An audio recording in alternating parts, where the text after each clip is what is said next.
Ako si Maria Clara de los Santos y Alba at ako ay madalas ding tawaging Clarita.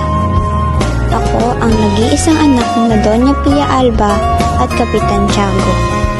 Tinaguri ang pinakamagandang bituin at nag-iisang mutya ng San Diego. Ako ay may katangiang mahinhin, maganda, masunurin, mapagmahal at kilala bilang may kalinisang puri bilang isang babae. Inilalarawan bilang isang mestiza, bilog ang mga mata at ito marahil ang pamantayan ng kagandahan dito sa Pilipinas. Ako ang babaeng sinisinta ng Manginoong si Crisostomo Ibarra, na siyang aking kababata, siya rin ang aking tinatangi at kami ay tunay na nag-iibigan.